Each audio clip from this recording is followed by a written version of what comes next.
Welcome back, everybody. In the last video, we learned how movement works in pub battles. Now we're going to learn how to resolve combat. Let's take a look. Let's start with a simple combat. Just two pieces, clear terrain, the British are attacking. Each piece will roll 3 dice.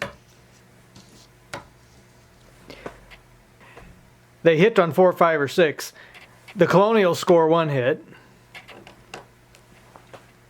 That flips the British to spent. The British score 2 hits. The first hit flips them. The second hit makes them retreat back 1/3 of a move.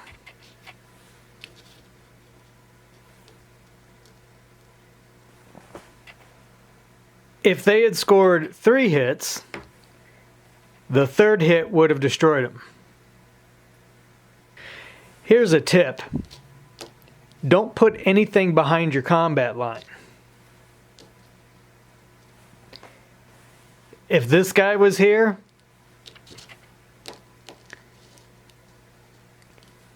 he would flip and get pushed back too.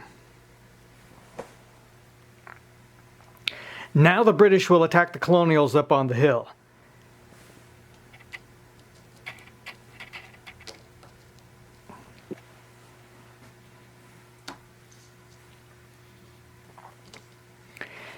That gives the British a -1 modifier, so they only hit on a 5 or a 6 now.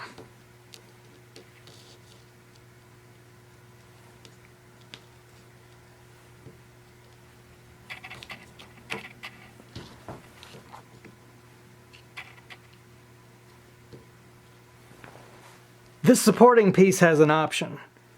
They can flip and retreat too,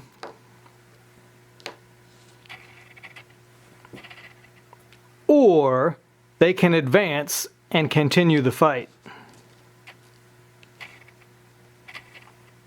They're going to keep going.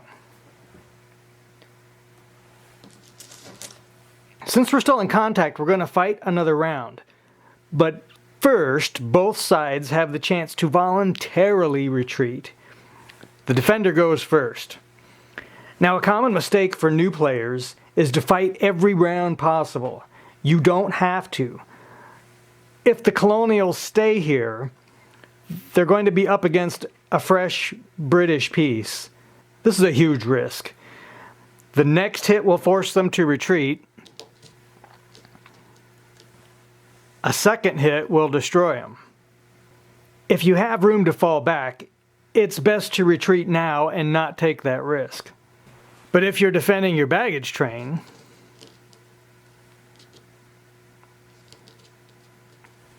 it's probably worth the risk.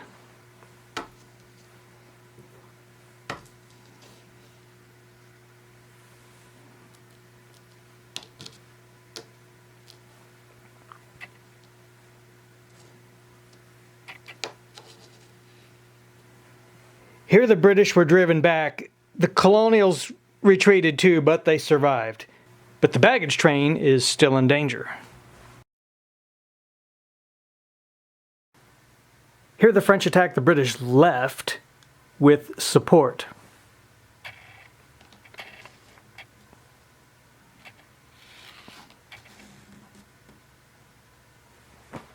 The British move second. They could move over into support, or they could attack from a flanking position. The French could have attacked more carefully.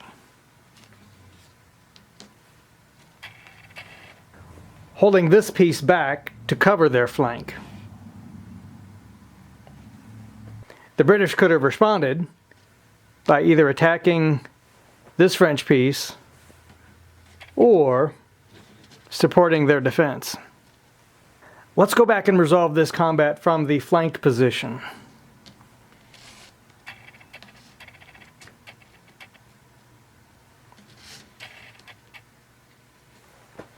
Initially, we're going to fire the 2 lead pieces like we normally would.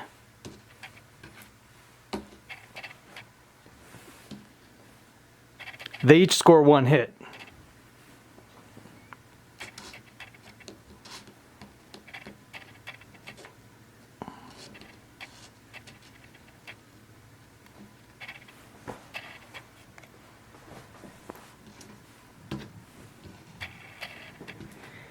Now this British piece will fire into the flank.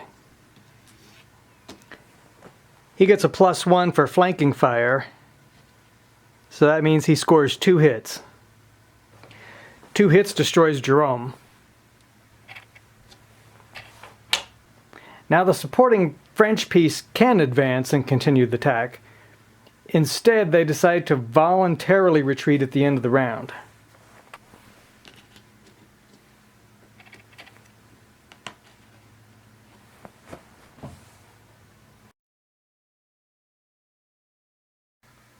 When artillery is defending out front, it fires first. Here, Pickett attacks Caldwell on Cemetery Hill.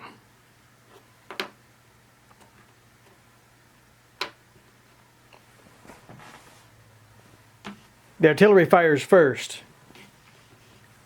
They score 3 hits. Pickett's left is destroyed.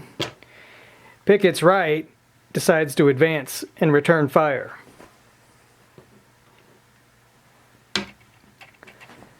They score 2 hits. The artillery flips and retreats.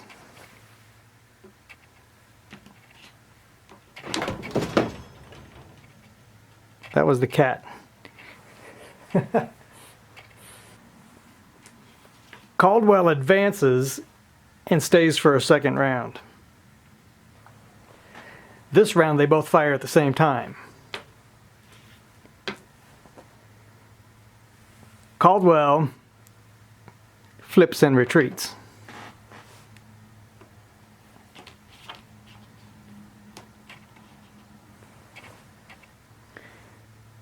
Pickett flips, but he's still there.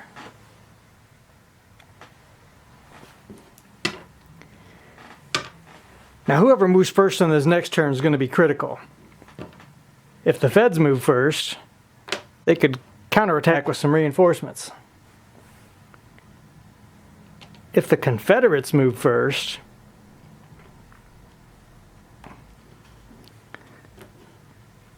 they could solidify their position on Cemetery Hill.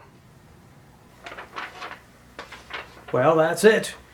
You now have all you need to play pub battles. Now don't worry about being perfect. Mistakes are how we learn, right? That's the way, at least how I learned.